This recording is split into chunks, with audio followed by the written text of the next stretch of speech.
Check this out, Bestium Raider here, bringing you another Commander deck. This is a very special deck because this deck was submitted to me by Power of the Herd, and this is his 5-color Kenrith deck. But it's not your regular run-of-the-mill 5-color good stuff Kenrith. This is a very flavorful Horses Matter build. So every single creature is going to have horsemanship. And it plays into the whole romance of the Three Kingdoms, kind of Dynasty Warriors vibe to it. It's a really cool build, and I'm very happy to showcase his build for you guys.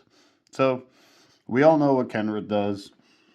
He has various activated abilities where you pay a color, and you can give all your creatures trample and haste until the end of turn, put a +1 counter on target creature, target player gains 5 life, target player draws a card, or put target creature card from your graveyard on the bottom of its owner's library. That's not why we're here. But let's get right into it. Here's all the creatures that have horsemanship. Most of these creatures are from Portal 3 Kingdoms. So, we have Sun Quan, Lord of Wu. All creatures gain horsemanship as long as you control Sun Quan. Now we have Zhao Zilong, Tiger General. In the Dynasty Warriors game on PlayStation, this is actually Sun Jian. Whenever Zhao Zilong blocks, it'll get +1/+1 until the end of turn. Now we have Sun Ce, Young Conqueror. When it enters the battlefield, we can return any one creature from play to its owner's hand. Now we have Lu Meng, Wu General. Just an expensive 4/4 with horsemanship. Now we have Lu Xun, Scholar General. When Lu Xun deals combat damage to your opponent, you get to draw a card. Now we have Liu Bei, Lord of Shu. As long as we control Guan Yu or Zhang Fei, he'll get +2/+2. But here's Guan Yu. Guan Yu, Sainted Warrior. He's always been iconic by riding a very special red-colored horse named Red Hair. And that's really cool. But when Guan Yu is put into your graveyard from the battlefield, you can shuffle Guan Yu back into your library. Now we have Zhang Fei, Fierce Warrior. He's basically a 4/4 with vigilance and horsemanship. Now we have Shu General. This is another lower cost 2/2 with vigilance. We have Shu Cavalry. And Shu Elite Companions. The earlier battles were between the Three Kingdoms, which was Wu, Shu, and Wei. But we have Zhang He, Wei General. When Zhang He attacks, all other creatures get +1/+0 until the end of turn. Now we have Cao Ren, Wei Commander. Cao Ren was actually Cao Cao's cousin. When Cao Ren enters the battlefield, you're going to lose 3 life. Now we have Wei Strike Force, Wei Knight Riders. This one's kind of cool. When Knight Raiders deals combat damage, you can discard a card from their hand. It's pretty good. Now we have Wu Elite Cavalry. Now we have Wei Elite Companions. Now we got the really fun one. We have Lu Bu, Master at Arms. Lu Bu was kind of credited as being almost godlike on the battlefield. But he's a 4/3 with haste. Now we have Lady Zurong, Warrior Queen. Now we have Zhao Hudun, the One-Eyed. In the Dynasty Warriors game, he was the one that carries that really large scimitar thing. It's pretty cool. And we have Barbarian General. Those are all the horsemanship creatures. Now we have even more horses. So we have Caustic Bronco. This card's fun. Whenever Caustic Bronco attacks, we reveal the top card of our library and put it into our hand, and we lose life equal to that card's mana value if it isn't saddled. Otherwise, each opponent loses that much life. Saddle is kind of like a equipment, but we can tap any number of other creatures we control with total power 3 or more. It's kind of like crewing, like with vehicles. Now we have Vine Mare. This is a 5/3 elemental horse with hexproof. It can't be blocked by black creatures. Now we have a legendary horse. We have Shadowfax, Lord of Horses. Horses we control have haste, and whenever Shadowfax attacks, we can put a creature card with lesser power from our hand on the battlefield, tapped and attacking. That's going to be very powerful. Now we have Thalia's Lancers. This has first strike, and when Thalia's Lancers enters the battlefield, we can search our library for any legendary card and put it into our hand. And we have Dark Confidant. That way, we can put as many cards into our hand as possible every single turn. Okay, let's get into the artifacts. We have our Soul Ring, our Chromatic Lantern.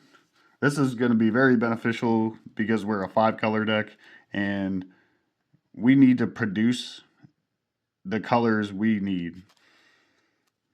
Now we have Crystal Skull, Isu Spyglass. We can look at the top card of our library at any time and play historic lands or cast historic spells from the top of our library. Anything that's an artifact, a legendary, or a saga. And it asks for a blue mana. Now we have Banner of Kinship. When this enters the battlefield, we're going to choose a creature type, whether that be horse, human, soldier. They're all going to benefit. And it's going to enter with a fellowship counter for each creature that we control of the chosen type. And then creatures get +1/+1 for each fellowship counter on Banner of Kinship. Now we have a fun one. We have Obelisk of Erd. This has Convoke itself. It does cost 6 mana, but when it enters the battlefield, we choose a creature type, and creatures of that chosen type get +2/+2. Now we have Chimil, the Inner Sun. Spells we cast cannot be countered, and then at the beginning of our end step, we get to discover 5. Discover is similar to Cascade, but we're going to exile cards from the top of our library until we exile a non-land card with mana value 5 or less, and we get to cast it without paying its mana cost. Now we have the Immortal Sun. This is going to shut down our opponent's planeswalkers, and spells we cast cost 1 less, and creatures get +1/+1. Okay, now we have some very powerful equipment that all our creatures are going to be equipped with. So we have Bloodforged Battle Axe. The equipped creature will get +2/+0, and when it deals combat damage to a player, we're going to create a token copy of Bloodforged Battle Axe. So we can just keep replicating all these Bloodforged Battle Axes. Now we have the Reaver Cleaver. The equipped creature will get +1/+1 and trample, and whenever this creature deals combat damage to a player or a planeswalker, we're going to create that many treasure tokens. Now we have Caduceus, Staff of Hermes. The equipped creature will have lifelink, and if we have 30 or more life, equipped creature will get +5/+5 and indestructible, and it's going to prevent all the damage that would be dealt to that creature. Now we have Hammer of Nazan. This one is very powerful. When Hammer of Nazan or another equipment enters the battlefield, we can attach it to target creature we control, and the equipped creature will get +2/+0 and indestructible. Now we have Excalibur, Sword of Eden. It does cost 12 mana, but this spell will cost X colorless less, where X is the total mana value of historic permanents we control. the equipped creature has plus 10 plus O in vigilance.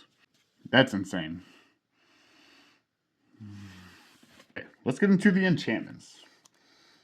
We have Flowering of the White Tree. Our legendary creatures are going to get +2/+1 and Ward, and our non-legendary creatures will get +1/+1. Now we have We Ride at Dawn. Legendary creatures have Convoke, and whenever our commander attacks, we get to create a 1/1 red mercenary token with tap. Target creature we control gets +1/+0 until the end of turn. Now we have Shared Animosity. Whenever a creature we control attacks, it'll get +1/+0 for each other attacking creature that shares a type with it.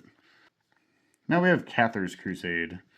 Whenever any creature enters the battlefield under our control, we're going to put a +1 counter on each creature we control. Now we have Defense of the Heart. This one's very good. During our upkeep, if our opponents control 3 or more creatures, we have to sacrifice Defense of the Heart. But when we do, we search our library for up to 2 creatures, doesn't matter what they are, and put them on the battlefield. Now we have Dazzling Theater and Prop Room. There we go. We're only kind of focused more on the Dazzling Theater side, but creature spells we cast have Convoke. We still get benefit from Prop Room, which is we get to untap each creature during each other player's untap step. Okay, now we have Mirari's Wake. Our creatures are going to get +1/+1, and whenever we tap a land for mana, we're going to add 1 mana of any type that land can produce. Now we have Smothering Tithe. That way, whenever our opponents draw cards, we get treasure tokens. And we like drawing cards too, so we have Rhystic Study. Whenever any opponent casts a spell, we get to draw a card unless they pay 1. It's a very annoying card. Let's get into the instants.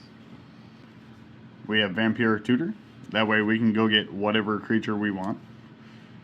We have some removal. So we have Swords to Plowshares and Path to Exile. Now we have some very powerful counter spells because we want our stuff to resolve. So we have Counterspell. We have Mana Drain. Force of Will. Mystic Confluence. This one's fun because it's a modal spell, so we can counter target spell unless its controller pays 3 colorless. We can return a creature to its owner's hand, or we can draw a card. Now we have the good old-fashioned Cyclonic Rift. You can't play blue and not play Cyclonic Rift, especially in Commander. Now, we need a way to protect everything that we're doing. So we have Teferi's Protection. Okay, let's get into the sorceries. We have Imperial Seal, so we can go get whatever card we want, put it on top of our library, and lose 2 life. We have Demonic Tutor, so we can go get whatever card we want. Now we got some very fun ones. We have Wielding the Green Dragon. Any one creature is going to get +4/+4 until the end of turn. Now we have Riding the Delu Horse. Target creature is going to get +2/+2 and gain horsemanship. Most of our creatures already have horsemanship, but just the fact we can cast this on Kenrith and give him +2/+2 and horsemanship seems pretty good. Now we have Riding Red Hair. This is similar to Riding the Delu Horse, except that creature will get +3/+3 instead of +2/+2. It still gains horsemanship though. Now we have Desperate Charge. All creatures are going to get +2/+0 until the end of turn. Now we have Raise the Palisade. We're going to choose a creature type, then we're going to return all creatures that aren't the chosen type back to their hand. And of course, we have Farewell. It's probably the best removal spell in Commander right now. Okay, let's get into the land base. We have our Command Tower, our Mana Confluence, Reflecting Pool, Exotic Orchard. Now we have Secluded Courtyard. When this enters, we're going to choose a creature type, and we're going to produce any color, but only to spend the mana on the spells of the chosen type. Similar to that, we have Unclaimed Territory. Now, to make sure all our creature spells can't be countered, we have Cavernous Souls. We're going to choose a creature type. It's going to produce any color, and when we use that mana, that spell can't be countered. And staying on that theme, we have Three Tree City. When it enters, we're going to choose a creature type. Then we pay 2 colorless. We're going to choose a color, and then we're going to add a certain amount of mana equal to the number of the chosen creature type that we control. Now we have our fetch lands. We have Polluted Delta. We have Marsh Flats. We have Flooded Strand, Misty Rainforest, Bloodstained Mire, Windswept Heath, our Wooded Foothills. Now we need the lands to go get.